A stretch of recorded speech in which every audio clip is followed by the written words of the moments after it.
నమస్కారం అండి. SB news 9550కి స్వాగతం సుస్వాగతం. ఏ రోజు వార్త ఆ రోజు మనకు అప్డేట్ కావాలంటే ఎస్బీ న్యూస్ 9550 ఛానల్ను మీరు సబ్స్క్రైబ్ చేసుకుంటే ప్రతిరోజు వార్త మీకు అప్డేట్గా ఉంటుంది.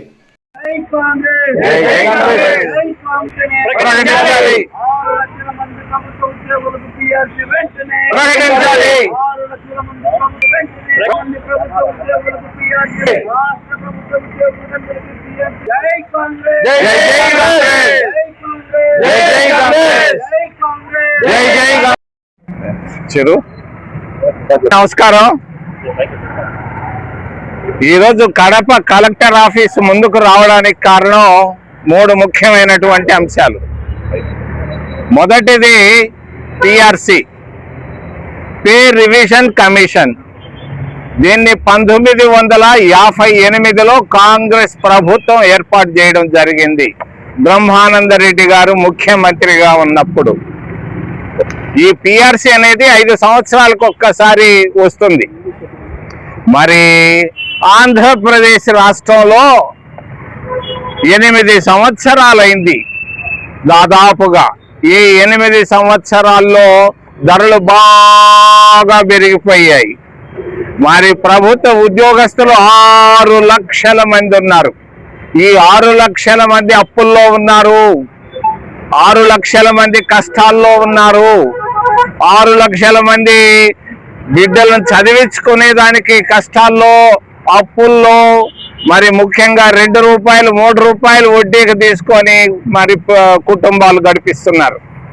మరి ఈ పరిస్థితుల్లో రాష్ట్ర ప్రభుత్వ ఉద్యోగులకు 30,000 కోట్ల రూపాయల అప్పు ఉంది, బకాయిలు ఉన్నాయి.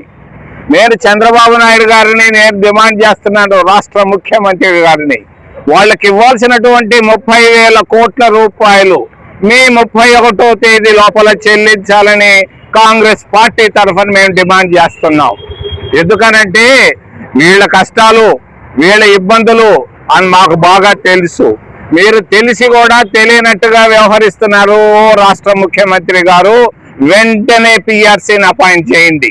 12వ పిఆర్సీని అపాయింట్ చేసి వాళ్ళకి ఇవ్వాల్సినటువంటి బకాయిలు దాదాపుగా 30,000 కోట్ల రూపాయలు. మీరు అమరావతిలో ఖర్చులు పెడుతున్నారు లక్షల కోట్ల రూపాయలు.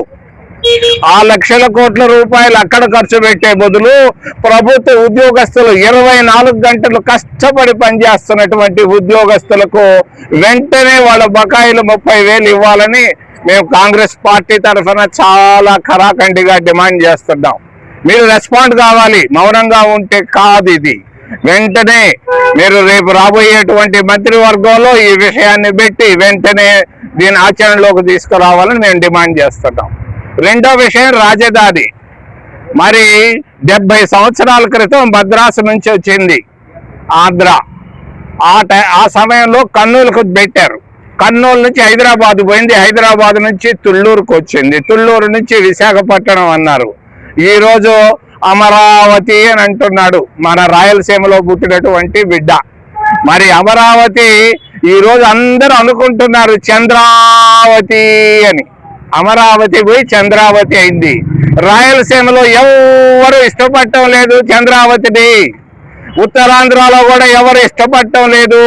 ఇదేం మీ సొంత ఇల్లు కాదు చంద్రబాబు నాయుడు గారు. ఇల్లు కట్టుకునేదానికి ప్రజల ఆమోదయోగ్యం కావాలి. నువ్వు ఎక్కడో బోడీ సంతకం ఇంకొకరు సంతకం పెట్టించినంత మాత్రాన అసెంబ్లీ పార్లమెంట్లో మీరు తీసుకొచ్చినటువంటి బిల్లులకు ఉపయోగం లేదు.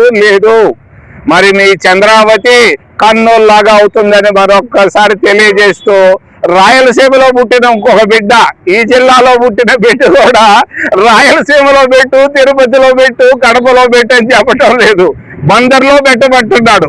రాయలసీమలో పుట్టిన బిడ్డలు రాయలసీమ ప్రయోజనాలు కాపాడలేకుండా పోతున్నారని తెలియజేస్తూ, చివరిలో ఎరువుల కొరత బాగా కనిపిస్తూ ఉంది.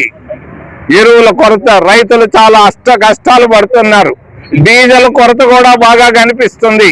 ఇది కేంద్ర ప్రభుత్వ వైఫల్యం అని తెలియజేస్తూ, ఏదైనా ప్రశ్నలు ఉంటే అడగమని మిమ్మల్ని చేతులెత్తి ప్రార్థిస్తున్నాం.